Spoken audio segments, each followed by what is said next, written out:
짧게 말씀을 드렸고요. 사실은 이제 토론을 많은 분 하면 좋은데 저희가 이제 2분밖에 진행을 못했습니다. 근데 저희가 이거 이제 주제 발표와 토론자를 정해놓고 공지를 했는데 우리 이제 행복한 보전 읽기의 회원들이 상당히 많습니다. 한 130여 명 되는데 늘 이제 읽고 보전 리뷰를 해서 올리고 그렇게 하고 있습니다. 근데 저희가 미리 공지하는 것은 가급적이면 이제 책을 읽으시면 좀 읽었으면 좋겠다라는 거거든요. 우리 회원 중에서 가장 열심히 공부하신 분이 있어요. 그분이 누구냐면 황효순 교수님입니다. 제가 이게 번외 토론을 부탁을 드리겠습니다. 잠깐 나와주세요. 우리 황 교수님은 우리 그 페이스북 행복한 보전 읽기에다가 로마사 농구를 토론한다고 하니까 로마사 농구하고 공화주의에 대한 책들을 읽어서 그것을 요약하고 그 공부를 굉장히 많이 하셨습니다.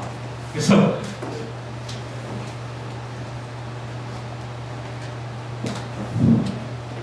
자, 황 교수님이 그 공부하시면서 느꼈던 소감을 써서 소감 한번 말씀해 주시죠. 네, 우리 저 원장님께서 늘 다른 사람을 이렇게 얘기하실 때 늘 과장을 하시는 좀 저는 중국을 공부한 사람입니다. 그래서 이제 최근 한기자 관련된 책을 갖다 좀 준비를 하고 있는데 사실 제가 로마사 농구를 마키아벨리 로마사 농구를 먼저 좀 이렇게 읽고 그 책을 좀 봤으면 이해폭이 굉장히 깊었을 것 같다는 생각을 하게 됐습니다. 그래서 너무나 시대와 어떤 공간적인 그런 이제 그 차이가 있음에도 불구하고 마키아벨리가 로마사 농구를 쓴 어떤 문체라든가 그 다음에 로마를 본 시각 고대인들에 대한 어떤 이해 이런 것들이 한비자가 그 이전의 시대를 문방문체라는 이제 한비자가 만들어낸 그 체가 문방문체라는 거거든요. 이전에 있었던 그 일들을 갖다가 한비자가 반박을 하면서 쓴 한비자의 구성이 그렇게 되어 있습니다. 그래서 이 농구하고 굉장히 비슷한 부분이 되겠구나 하는 생각을 했습니다. 특히 이제 이런 부분이 로마사 농구에 나오는데요. 로마 군대가 전투를 하기 전에 세 점을 친다고 합니다. 세 점. 점을 치는데 닭을 이용해가지고 이제 모이를 먹느냐 마느냐. 먹을 경우에는 저렇게 나가고 먹지 않을 경우에는 유보를 한다든가 이런 이제 얘기가 나오는데 실제로 전투하고 상관이 없이 지도자가 전투를 분명히 해야 된다는 필요성을 느낀다 그러면은 점의 결과가 어떻게 나오든지 상관없이 그걸 조작해서라도 전투를 한다는 거예요. 이 부분이 바로 이제 중국의 갑골문하고 굉장히 연결이 됩니다.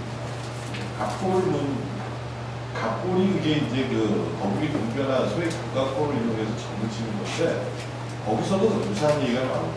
그러니까 지도자가 국가의 대사가 있을 때라든가 이런 부분이 있을 때 점을 치게 되는데 그 점의 결과는 그때 이제 로마에서는 훌라리라고 하는 그 점술가들이 있었고 중국에서는 방사라고 하는 아주 일종의 상대되는 대단한 점술가 또 집단들이 정치적인 세력을 가지고 있었어요. 이런 것들을 이렇게 이제 비교해서 읽다 보니까 이게 인간은 역시 이제 본질상 그러니까 마키아벨리가 인간을 이해한 것이나 한비자가 인간을 이해한 것이나 인간은 본질적으로 어떤 욕심을 추구하고 어떤 그래서 법이라고 하는 동양에서는 예의 이런 식으로 표현이 되기는 하지만요. 어떤 법이라는 것을 통해서 적절한 통제들이 이루어져서 지배에 어떤 공백이 생기는 아주 평평한 균형으로 인해서 지배라는 것 자체가 있음에도 불구하고 없는 것처럼 보이는 것. 그것이 바로 이제 공화가 아닌가 이런 생각을 해봤고요. 그것은 중국뿐만 아니라 로마에서도 이렇게 이제 체면이 됐었구나 하는 것들을 좀 느꼈습니다. 그래서 뭐 질문이나 뭐 이런 것보다는요, 제가 이제 로마서 공부한 50페이지 정도 1권 좀 읽었는데, 앞으로 계획은 제가 이제 행복한 고전 읽기 그 강좌를 통해서 계속 그걸 좀 내부로 한번 좀 그려보려고. 그래서 그것이 나중에는 동양의 그 생각들과 어떤 유사점이 있고 어떤 차이점이 있는가 하는 것들을 한번 좀 비교해 보면 마키아벨리나 또 동양의 어떤 한 기자, 동양의 마키아벨리고 혹은 그 서양의 한 기자 뭐 이렇게 이제 서로 상칭되는 그런 분들에 대한 좀 더 깊은 이해가 있지 않을까 그런 생각을 해봤습니다. 우리 원장님께서 말씀하신 것처럼 제가 열심히 공부하고 있는 건 아니고요. 열심히 공부하려는 자세를 갖고 있습니다. 감사합니다. 자, 여러분 재밌게 들으셨죠? 아마 대한민국에서 유일한 이런 도전, 아주 아름다운 장관인 것 같습니다. 자, 여러분들 들으시면서 느꼈던 소감이나 또는 질문이나 그 소감을 말씀하셔도 좋고 질문을 말씀해 주셔도 좋습니다. 제가 우선 외부에서 오신 손님들부터 제가 이렇게 질문을 청하도록 하겠습니다. 우리 그 위키트리 부회장님이신 김혜영 부회장님 모셨습니다. 오늘 좀 느끼신 소감과 우리 김창호 선생님 좀 마이크 좀 이렇게 좀 해주시겠어요? 안녕하세요. 제가 네, 박수 부탁드립니다.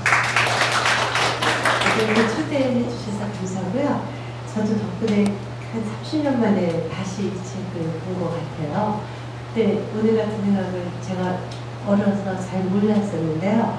진짜 시민의 버추 뭐 이런 것들이 이게 이제 나중에 뭐 막스 웨버의 무슨 그 소묘의식 뭐 이런 정치인의 소묘의식 뭐 이런 것들도 다 연결되는 것 같은데 그 이제 군주론에 이렇게 보면 맨 앞에 그 군주의 그 벌추를 사자의 용맹함과 뭐 그 영의 간계함을 함께 갖춘 언제든지 국민을 속일 수 있고 언제든지 거짓말할 수 있고 성경을 앞에 두고도 뒤집을 수 있는 것이 군주의 그 자질이라고 했었을 것과 반대로 이제 공화정에서는 그 논거의 핵심이 시민으로 가는 것 같아요.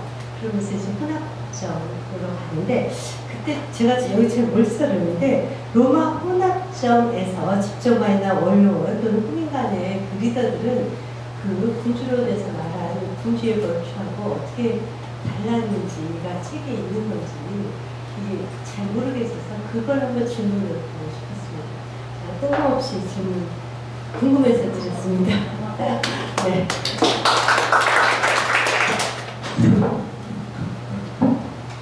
그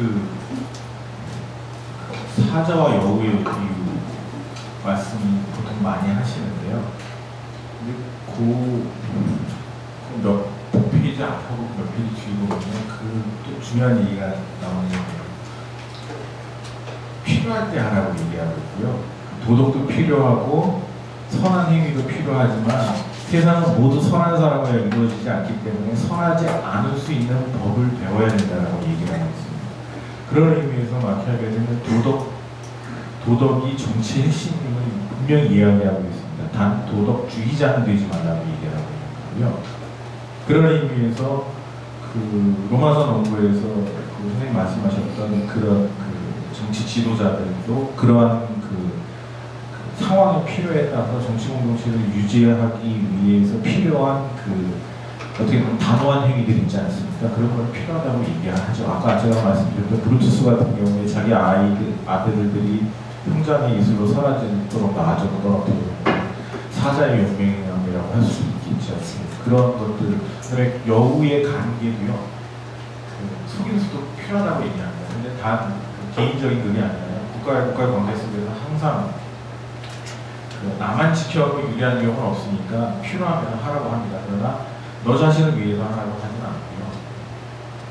그래서 어떻게 보면은 군주론도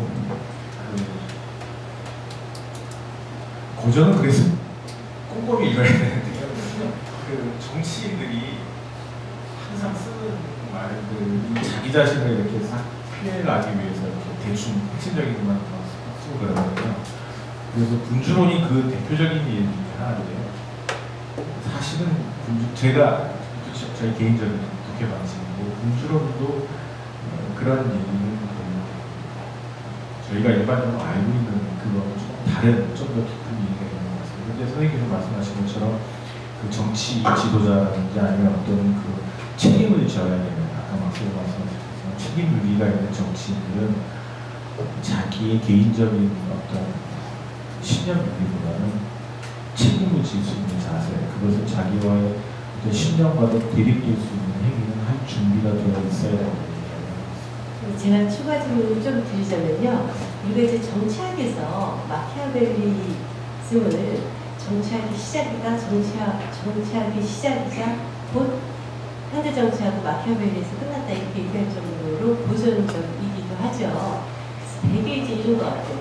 마키아벨리에서 나오는 아까 앞에 그 부분, 그 사자 용맹함과 여우의 관대함, 이 정치인의 굉장히 중요한 걸 추구가 되고, 또 하나는 이제 어떤 사람이 대통령이 되는가, 뭐 프레시던스 이런 한번을 보면 다 정치인의 가장 큰 방법은 역시 권력 의지로 보는 것 같아요.